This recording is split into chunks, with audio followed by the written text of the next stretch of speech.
Une boucle, appelée aussi itération, sert à répéter un bloc d'instruction plusieurs fois. Par exemple, si je souhaite afficher ce console log 10 fois, je pourrais très bien copier-coller la ligne 10 fois. 3, 4, 5, 6, 7, 8, 9 et 10. Mais répéter du code est souvent considéré comme une mauvaise pratique si on a la possibilité de le factoriser dans une boucle. Aussi, imaginez que ce que je souhaite répéter, c'est plus un console log, mais c'est un bout de code d'une vingtaine de lignes par exemple.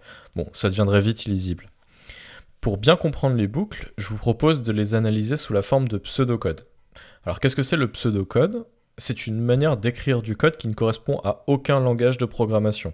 Ce qu'on va écrire en fait ne sera pas compris par l'ordinateur, donc ça sert à rien de cliquer sur le bouton Run puisque le Ripple IT ne va pas comprendre ce qu'on est en train d'écrire.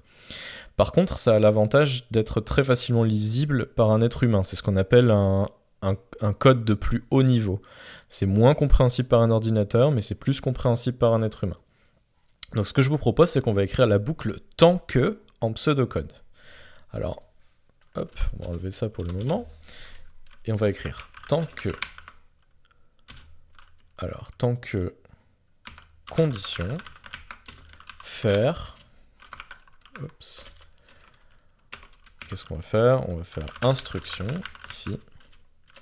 Et on va écrire fin tant que. Donc ça, c'est notre boucle de base tant que. Si on reprend notre exemple précédent avec le console log, ça deviendrait par exemple tant que compteur par exemple est inférieur à 10, alors faire, cette fois-ci les instructions ce sera notre console log ici, et puis fin tant que. Alors, vous avez peut-être repéré une incohérence avec ce qu'on vient d'écrire. On va exécuter ici le console log tant que le compteur est inférieur à 10, mais on ne change jamais la valeur du compteur. Donc il faut bien penser dans ce cas-là à rajouter une ligne ici pour dire compteur égale compteur plus 1. De cette manière, on va ajouter à compteur la valeur 1 à chaque passage, compteur va évoluer, donc à un moment, compteur sera bien supérieur à 10 et on va sortir de notre boucle. On va maintenant voir un autre type de boucle qui s'appelle la boucle pour, donc on va l'écrire également en pseudocode. Alors, pour compteur allant de valeur, on va l'écrire comme on l'avait fait avec des chevrons. Donc pour compteur allant de valeur initiale à valeur de sortie, on va élargir un petit peu la fenêtre ici. De toute façon, ce bloc-là ne sert à rien puisqu'on ne peut pas l'exécuter. Par pas de 1, faire, et là c'est pareil, de la même manière, instruction,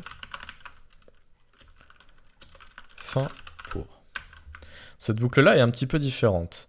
Si on reprend cette boucle-là pour écrire notre même exemple avec le console log, ça pourrait donner donc pour compteur allant de 0 à 10 par pas de 1 faire. Donc on va copier notre console log ici. Fin pour. La différence principale entre les deux boucles, c'est qu'ici, vous voyez que le pas est, entre guillemets, intégré à la définition de la boucle. Donc, on n'a pas l'utilité d'une ligne comme ça dans notre bloc d'instruction pour aller lui expliquer qu'il faut incrémenter, ça s'appelle comme ça, incrémenter le compteur. Là, il va le faire automatiquement. Il va définir un compteur qui va de 0 à 10, et à chaque passage de la boucle, il va aller augmenter. C'est ce qu'on appelle le pas de 1, donc il va aller augmenter le compteur de 1. Bon, voilà les deux types de boucles principales avec lesquelles on va travailler, mais écrites sous la forme de pseudocode. On verra un petit peu plus tard comment traduire ces boucles en vrai code JavaScript.